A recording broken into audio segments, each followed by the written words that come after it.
నమస్తే, welcome to our channel. నేను మీ పద్మావతి. ఈరోజు మనతో పాటు ప్రముఖ ఆధ్యాత్మికవేత్త మరియు వాస్తు జ్యోతిష్య పండితులు శేషగిరిరావు గారు ఉన్నారు.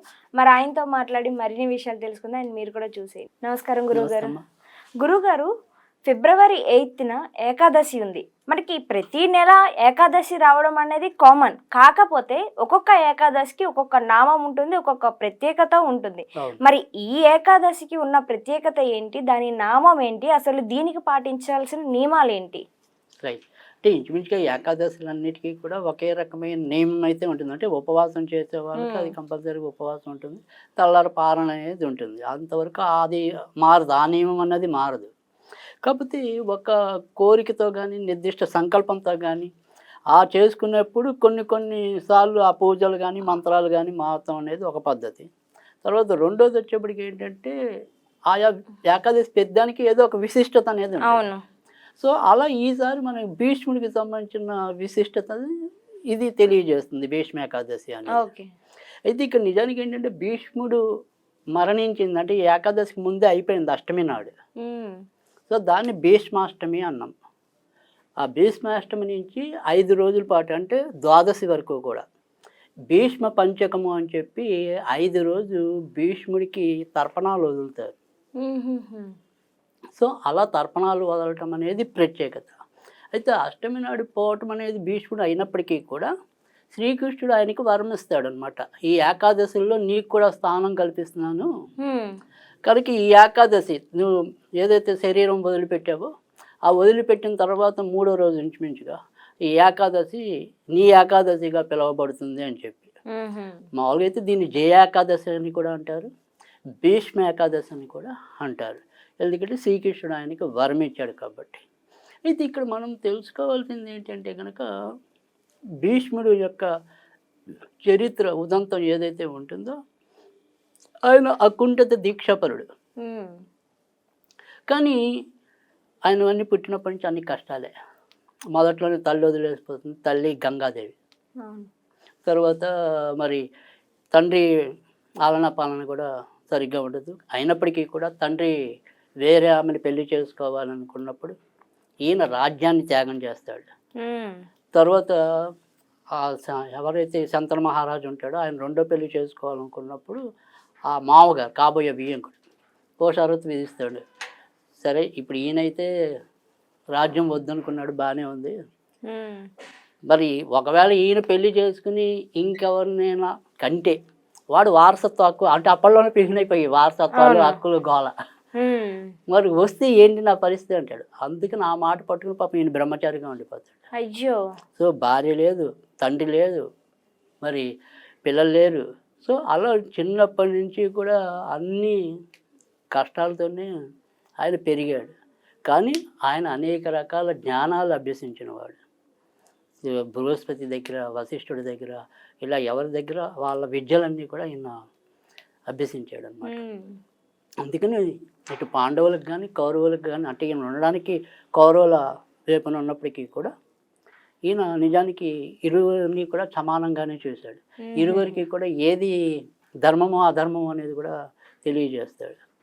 ఇది ఇక్కడ మన అందరికి అంటే చాలామందికి తెలుసు. కానీ మళ్ళీ ఇంకోసారి మనం చెప్పేది ఏంటంటే ఇవాళ ఎవరైతే మనం భక్తి శ్రద్ధలతో ఈ విష్ణు సహస్రనామం అనేది ఏదైతే చదువుతున్నామో అది భీష్ముడి ముఖంగానే వెళ్ళింది.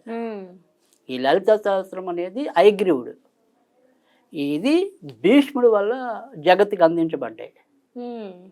అందుకని విష్ణు సహస్రనామం అంటే కూడా ఆయన అంపశయ మీద ఉండగా ఈ పాండవులకి వీళ్ళందరికీ ఇది ఉపదేశిస్తాడు అనమాట, ఈ యొక్క విష్ణు సహస్రనామం.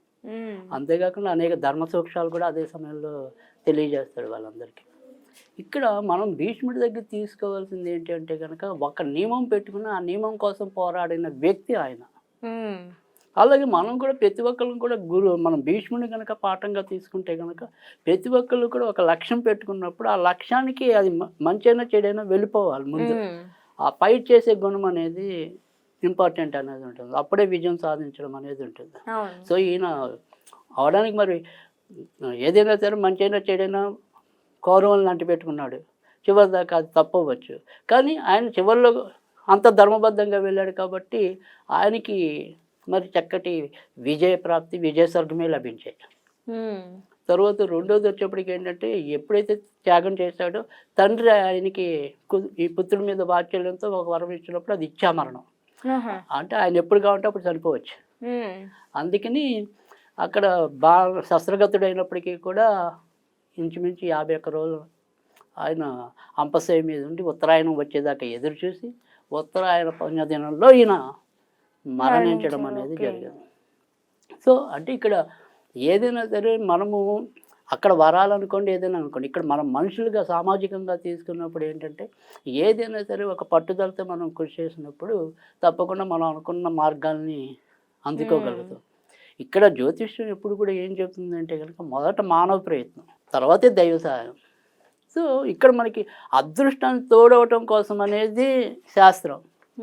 అంతేగాని నేను ఇంట్లోనే ఉండి ఇంట్లోనే పైకి రావాలి, రాత్రి లప్పలు వచ్చి ఇంట్లో పడిపోవాలి అంటే కప్పలు అరుస్తే తప్ప ఉపయోగం ఉండదు.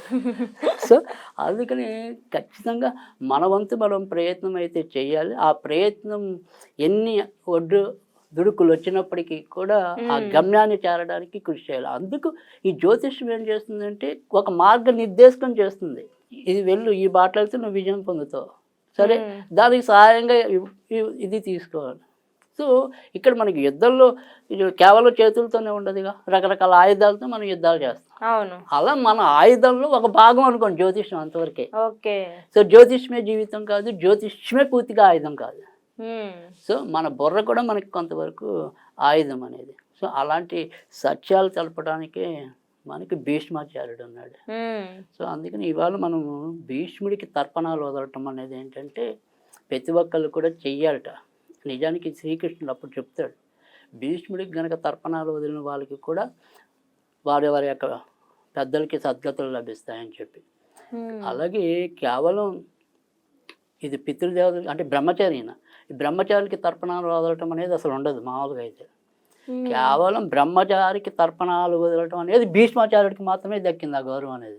మరి భీష్ముడి ఫోటో కూడా ఇంట్లో పెట్టుకోకూడదు అని అంటారు, మరి పెట్టుకోవచ్చు అంటారండి అసలు? అంటే భీష్ముడి ఫోటో పెట్టుకుని పూజించాల్సినంత అవసరం అయితే ఉండదు.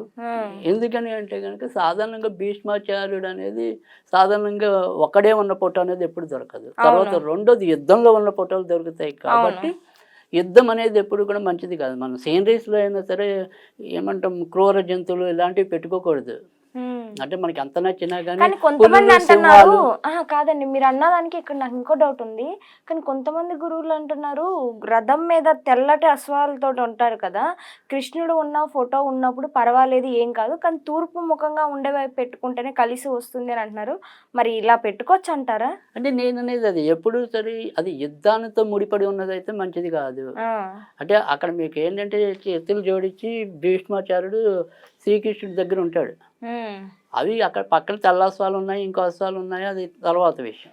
అంటే తెలుపు అశ్వం అనేది మనం విడిగా అయినా సరే సీనరీస్లో అంటే ఇందాక మీకు చెప్పాను కురోజంతులు కాకుండా తెల్లాసం అంటే నేను కూడా కొన్ని రెమెడీస్లో చెప్తాం. అంటే ఉత్తి తెల్లాసం అనేది కూడా దాన్ని మనం ఇంగ్లీష్లో యూనికార్న్ అంటారు. సో అది అలాంటి అశ్వం అంటే జాతి అశ్వాలని తర్వాత పాత దేవాశ్వాలని ఇలా అంటారు ఆ వైట్ కలర్లో ఉండే. సో అలాంటివి అందరికీ మనం ఏమంటే ఒకే రకమైన రెమెడీ ఇవ్వలేము. బట్ ఈ గుర్రాలు మ్యాచ్ అయ్యే వాళ్ళు కొంతమంది ఉంటారు. ఓకే. సో అలా మ్యాచ్ అయిన వాళ్ళు వాళ్ళ ఇంట్లో పెట్టుకుంటే తప్పకుండా సంపదలు వృద్ధి చెందుతాయి, ఖర్చులు తగ్గుతాయి.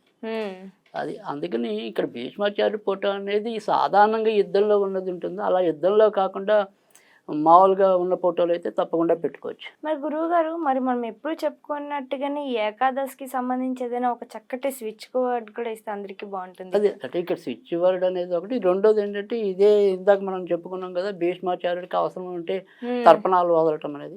సో ఈ తర్పణాలు వదిలేనప్పుడు మనం 3 సార్లు భీష్ముడి యొక్క నామాన్ని లేదా 11 సార్లు నామాన్ని పఠించి ఓం భీష్మాయ నమః ఓం భీష్మాయ నమః అని తర్పణాలు అనేది ఒకటి. లేదు మనం భీష్ముడు అంటే ఇందాక చెప్పుకున్న ఏదైనా సరే ఒక కాంపిటేటివ్ స్పిరిట్ అనేది, అంటే నేను గెలవాలి, నేను పట్టుదలగా ఉండాలి అనేది ఏదైతే మనిషి కోరుకుంటాడో, ముఖ్యంగా ఈ కాంపిటేటివ్ ఎగ్జామ్స్ ప్రిపేర్ అయ్యే వాళ్ళకి మనం చెప్పేది ఇప్పుడు బాగా ఉపయోగపడుతుంది. అదేంటి అంటే కనుక ఓం భీష్మాయ బలవర్ధనాయ నమః. ఓం భీష్మాయ బలవర్ధనాయ నమ. అన్ని రకాల బలాలు కూడా వృద్ధి చెందటం అనేది అన్నమాట. సో ఆ రకంగా ఇది మామూలుగా అన్ని రకాల వాళ్ళు కూడా పఠించవచ్చు.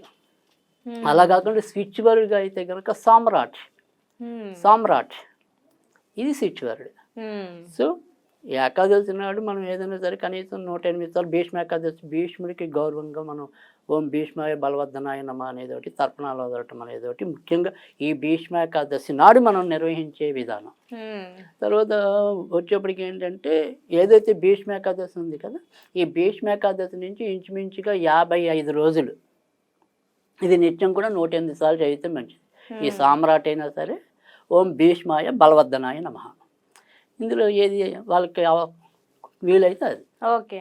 కానీ 55 రోజులు చదివితే మంచిది. ఓకే. ఒక్కరోజు కాకుండా ఈ రోజు మొదలెట్టి కనీసం 55 రోజులు చదవటం. తర్వాత రెండో రోజు అంటే ఏకాదశి మిస్ అయ్యారు అనుకోండి, మర్నాడు రోజు భీష్మ ద్వాదశి అని ఉంటుంది, అక్కడితో అయిపోతాయి ఈ భీష్మ పంచకాలు. సో అందుకని కనీసం ఆ రోజైనా మర్నాడు రోజు కూడా బిగిన్ చేసుకోవచ్చు. ఓకే. సో ఏకాదశి ద్వాదశి 2 రోజులు కూడా మంచివే. కనుక ఈ 2 రోజులు ఎవరికి వీలున్న రోజు ఆ రోజు వీళ్ళు కనుక అది చదువుకుని అక్కడి నుంచి కంటిన్యూగా 55 రోజులు. సో ప్రసాదం అనేది కూడా చక్కగా ఉపయోగపడే ఒక స్విచ్ వర్డ్ కూడా ఇచ్చేసారు అందరి కోసం. మీకు కూడా థ్యాంక్ యూ సో మచ్.